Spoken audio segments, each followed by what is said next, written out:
Hello ladies and gentlemen, Mike here, and welcome back to Minecraft Lord of the Rings The Beginner's Guide, the series where I teach you how to become a productive and prosperous member of the Middle-earth community. And how do we do that? Well, we don't be like this guy, the Hobbit Drunkard. Yes, we have a drunkard. Yes, I am in a tavern here. But why am I in a tavern? Because actually in the Shire, these taverns are sort of the hub of buying and selling and trading. So we're going to learn how to do that in a few minutes, but first we're going to go outside for a second here because it is nighttime and I want to show you something. Now, there is one thing about Minecraft that I never really liked, and that is the lighting system.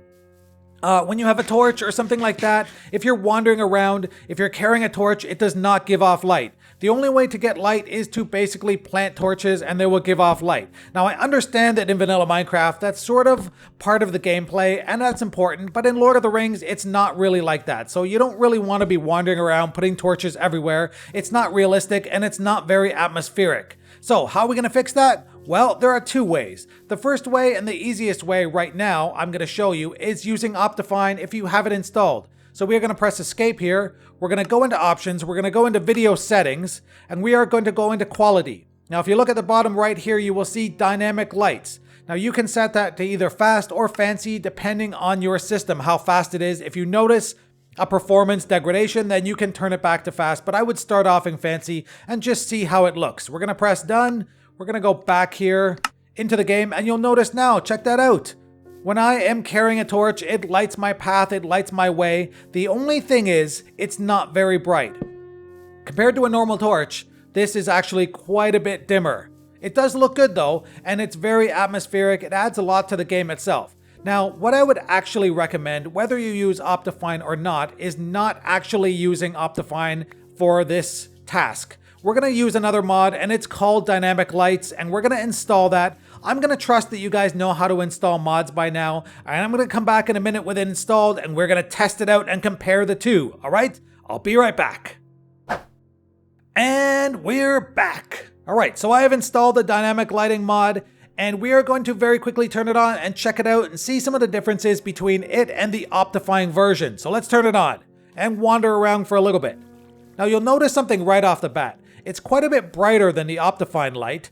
It's very similar to an actual place torch. In fact, I think it's the same. You'll also notice that, at least in my opinion, the color is quite a bit richer. It has sort of a warmer quality to it that I really like. I think it works good with the Lord of the Rings mod, and I don't have any problems with it at all. So I highly recommend going this route instead of the Optifine version if you can. Also, if you're not using Optifine, this is really your only option anyway. So I would just say go with this. Now you will notice something else here. You can kind of see that the light flickers as I walk around. It's very pronounced in some areas and not so much in other areas, but it has to do with the way the mod updates the lighting in the world. It is adjustable in the configuration files as well as some other things, and I'll go through that at the end of this video. I'm not going to do it right now because I'm going to assume that either you're not interested or you already know how to do it. That said, if you don't, stay tuned to the end of the video and we will, go through some of the configuration settings. All right, so I want to do some trading in the morning, but I'm not going to do it right now. I first want to sleep, and I don't have a bed. So I'm going to make what I like to call a ghetto bed. And that is something that Lord of the Rings has. We use wheat here. We're going to use 3 wheat instead of wool, and we're going to use our oak planks, and we're going to make ourselves a straw bed. That is awesome. All right, we're going to put it down, and we're going to sleep under the stars here in the Shire. Such a beautiful night. All right, it is morning. So I'm going to take my stuff here again and we are going to head back into the bar and see if we can't do a little trading, a little buying and selling, maybe make some money or get some useful equipment. To do that, we need to talk to the bartender. Get out of my way, miss. All right, the bartender is here and you can pretty much always tell characters who will buy and sell or trade with you by the fact that they are carrying a little coin in their hand. See that?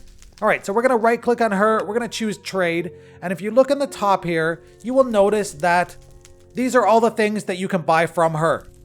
And these are the associated prices below. So I'd really like to pick up a Hobbit oven. It's 19 coins. And I do have that inside my valuables pouch. But if I click on it, nothing happens because you actually have to have the money in your inventory. You have to take it out. Now, while we're doing that, I'm going to show you very quickly that the silver coins here, there are different denominations. There are 100 coins, there are 10 coins, and there are single coins right here. So these are 10. You'll see the little brackets with the 10 around it. And that means that basically this is 110 silver coins and this is 18. So we are going to buy ourselves a Hobbit oven. Click on her, trade again, left click, boom, welcome customer. We got ourselves an achievement and a Hobbit oven. That's amazing.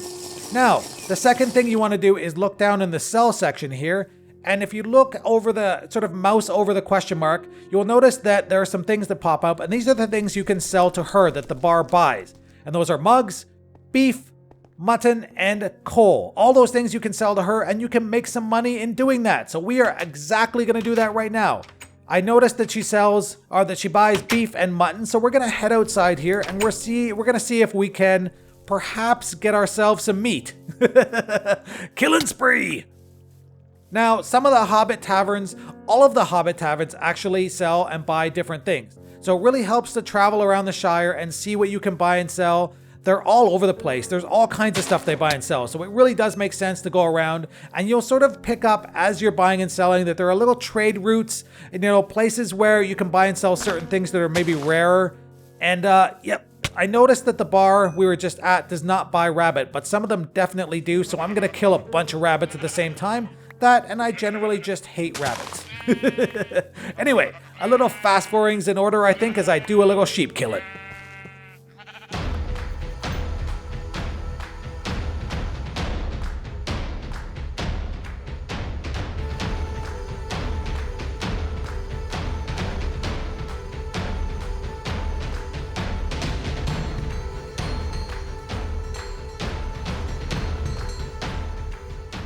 Alright, we are back, and I have collected a variety of meats from the animals I just killed outside here. We're gonna go back and talk to the bartender and see if we can't make ourselves some money. For a few silver coins, I can get you anything your stomach desires. Well, I desire some money, so are you gonna get me that? I hope so. Now, you wanna buy raw beef and raw mutton. So we're gonna give you the beef, we're gonna stick it here, we're gonna give you the mutton, and we're gonna stick it here. Now you see that each of these I get 3 per, so my total is 132 silver coins. That's awesome. And I know I got 100 denomination. Wow, I love it. Now, there is another thing you can also do here. You can exchange coins. So if I have, for example, I have 10 silver coins here, or I have 13 actually, I can trade these in. I can get myself another one of these 100 denomination coins. And I can also just take this back. I could put this in as well and get one more. It actually can help you save inventory space if you have a lot of money. I, unfortunately, do not have that much yet, so I don't need to worry. Alright, so we're going to go next door to the other tavern over here, and we're going to see what they're buying and selling, because maybe I'm going to pick something up from them, or maybe I can get rid of my raw pork chops or my raw rabbit. That would give me a little bit of extra money as well. Alright, hello. Who wants to talk to me? Alright, we're going to trade with you. I just accidentally ate a rabbit, I think, there. Raw. Alright, they definitely do buy rabbit. They don't buy pork, unfortunately, but they do buy... If you look from the second from the right there, you'll see that they buy pipeweed. Raw pipeweed, which is very good. No, I did not want to do that. I do not want to throw it away. I want to get my money. Alright, excellent. Got some more cash here. We are going to leave. But they do buy pipeweed, and that is something very good, because you can farm that. And that's sort of what we're going to be doing next. I'm going to run back over to my spawn point. If you guys remember, there was a farm over by the spawn point, and I can hire farm hands from there, and they will help me out with the farming. But to do that, I need to fast travel. So we're going to fast travel over there, and I want to show you something very quickly. Because for my series, and sometimes in my personal playthroughs, I actually disable the fast travel cooldown timer. If you remember, once you fast travel here, after you fast travel, there'll be a cooldown time of 30 minutes. And that's not necessarily ideal, especially if you're making a series or you're trying to film something and you don't want to wait a long time. So I'm going to show you how to actually disable that. So the first thing we're going to do is we're going to get out of our little map here. We're going to open to land again and allow cheats. We are going to press T, and we're going to enter a very special Lord of the Rings command. Fast travel cooldown. Now make sure you remember that the T is capitalized and the C is capitalized in cooldown as well. We're going to actually set that to 0. This number in the back is actually game ticks, and there are generally 20 ticks per second, so you can sort of extrapolate however long you want to. You don't have to set it to 0. You can set it for a certain number of minutes and sort of just reduce it rather than totally eliminate it. But I'm going to turn it totally off because it makes sense that I can fast travel around quickly when I'm making a video, and you guys don't need to wait as well as me. All right, so we're going to press that. We're going to set it to 0. You can see there it says 0 hours, 0 minutes, 0 seconds. We are now going to go back to our map, and we're going to fast travel down to our spawn point. We're going to press F. Now you'll notice it says fast travel in 10, don't move.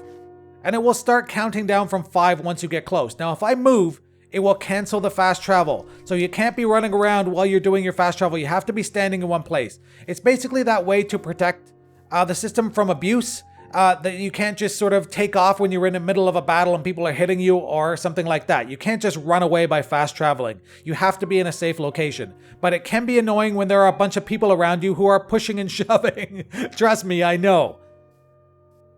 Alright, so we are fast traveling now back to the spawn point here, and here we are, we're back. Now, if I check my map and I check my fast travel, it says at the bottom here, 0 hours, 0 minutes, 0 seconds. So we have turned off the cooldown and we're good to go. Now, we are going to head over to this farm over here. Hello, sir. I tend to talk to animals. I have no idea why. It's just natural. I talk to my cat all the time. We're going to head over to this farm, and we're going to see if we can hire ourselves a couple of farmhands, because I'd like to make a farm and show you guys how to grow some crops and how to automate your farms.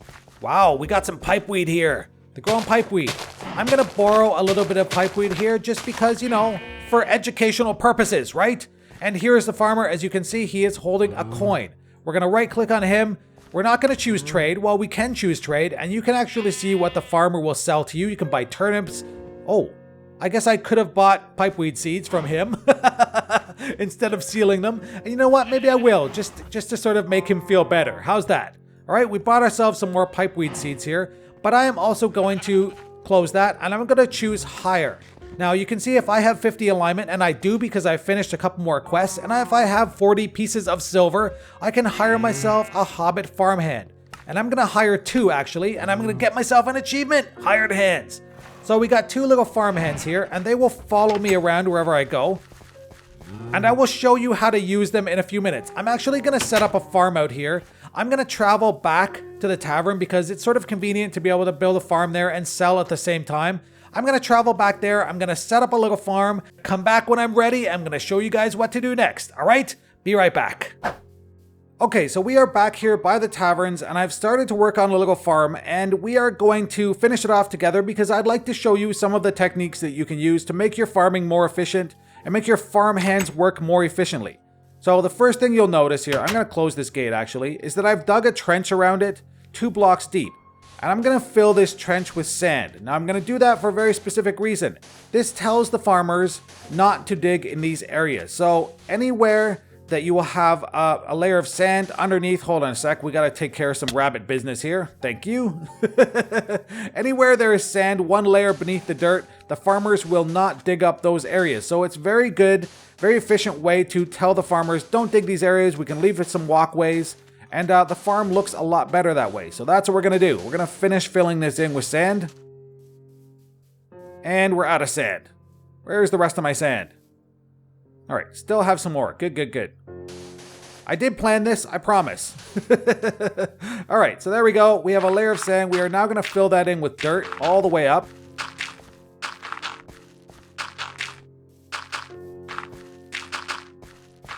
This actually, if you want to build a farm and you don't want to have, I have fences here just to sort of protect the farm and to keep people from wandering all over it. But you can actually leave it open, and you can leave entire areas filled with sand underneath, and your farm will turn out looking beautiful, and you won't have to have any fences if that's your thing.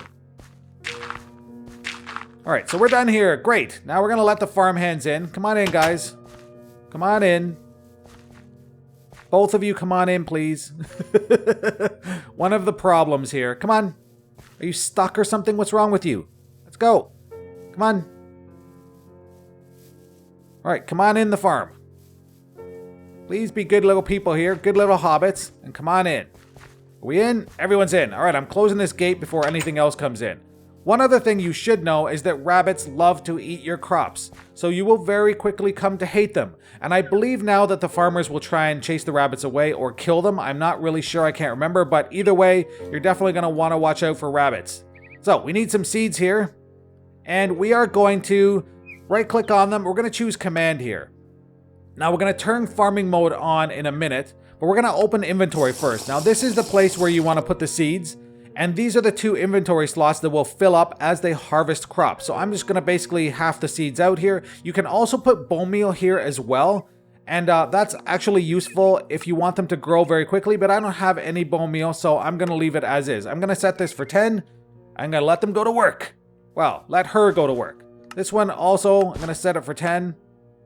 Open inventory here, and I'm going to put some seeds in her slot as well. That sounded bad, but she's going to go to work as well. They're going to start tilling the ground, and they're going to start planting seeds. Now, the only problem you can run into in this kind of situation is once in a while, well, not just once in a while, often, their inventory will fill up. And when that happens, they'll stop working because they can't harvest any more crops. But there is a way around that as well. And it has to do with chests. Now, what you can do, I'll show you here, is I can take a chest, and I'm going to put a chest actually right... I'm going to put it right here. And what I can do is I can crouch, I can choose an item frame, and I can put an item frame on that chest, and I can place a hoe inside it. This indicates to the farmers that it is a chest that they can use to store their inventory. So when their inventory gets full, they'll come over here and store it inside their chest. And as long as the chest has space, they will continue to work. That is a great way, a very efficient way to automate your farm. Now, one thing I should let you know, and this is pretty obvious if you know Minecraft, if this chunk where the farm is not loaded, they will not continue farming. So you have to be in this vicinity. This area of Minecraft has to be loaded for them to continue work. But as long as you're in the area, they will hopefully keep working. I don't know why they're dancing right now. What is happening, people? Come on, work. Plant some seeds. Come on, plant some seeds. Let's do this. You guys are not very efficient. Do not take a shower right now. Plant some seeds. No? Well, hopefully they'll keep working. In fact, I know they'll keep working. They can be a little bit slow once in a while, but you know, eventually they get the job done. Things start happening. Once the water hydrates the soil, they will plant some seeds there. Hopefully, anyway. And we will leave them for a while, leave them to it, and sort of wait till they get some crops done, and then I will be back.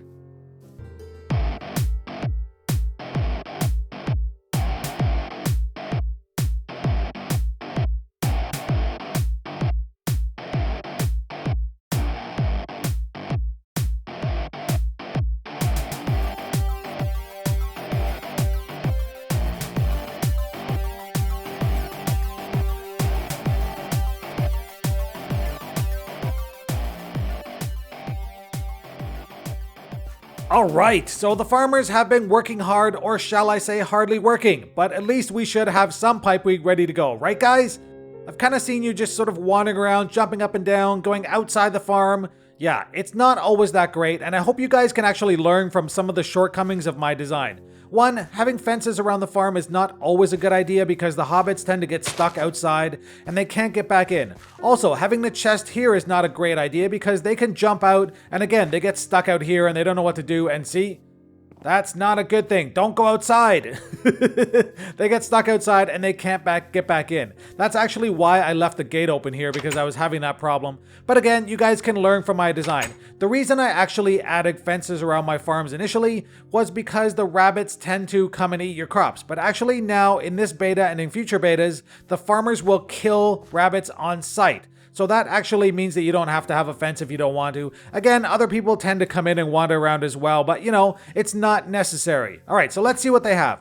First of all, we're gonna right click, we're gonna check the inventory here, and well, this one only has 1 pipeweed leaf. What do you got? You have 8 pipeweed leaves. All right, well that is something. Let's check the little case over here. All right, we got 64 and 16.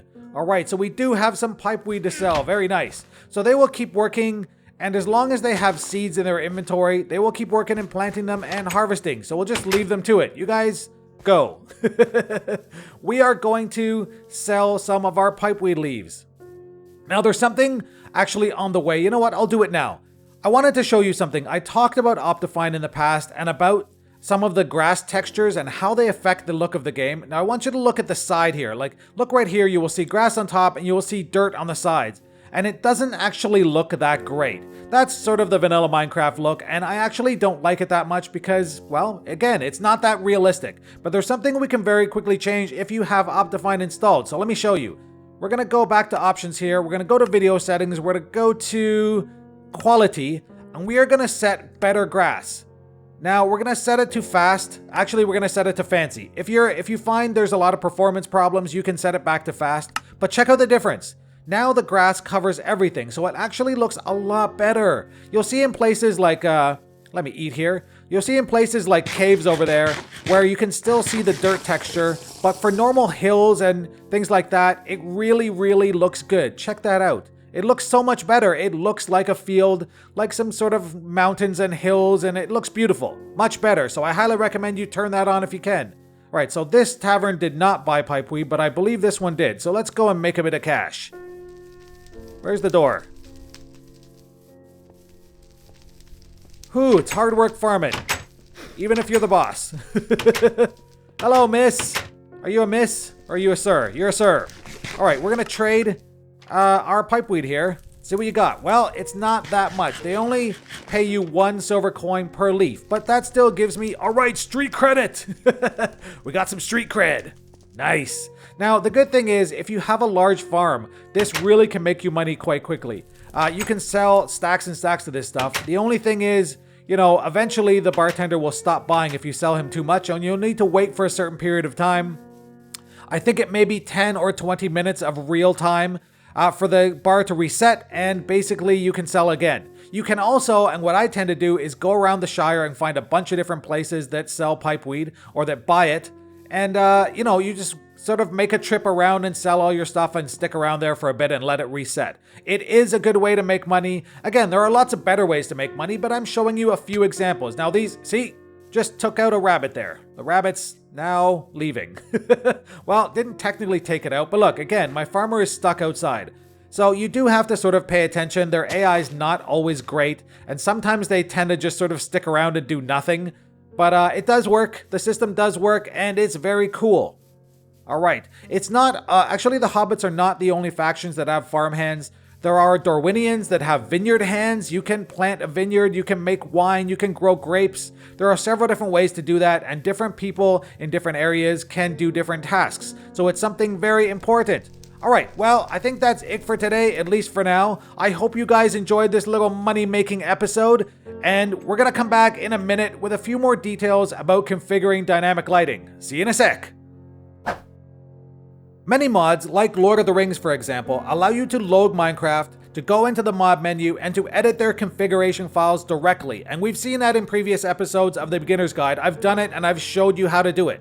But some mods, many mods actually, don't have that functionality, and you have to edit their config files directly. So we're going to do that. We're going to go into Edit Profile here. We are going to open our game directory, and we are going to go into the config folder. Now you'll notice here the first two are dynamic lights. The first one is drop items, and the second one is the player. So we're going to open drop items first.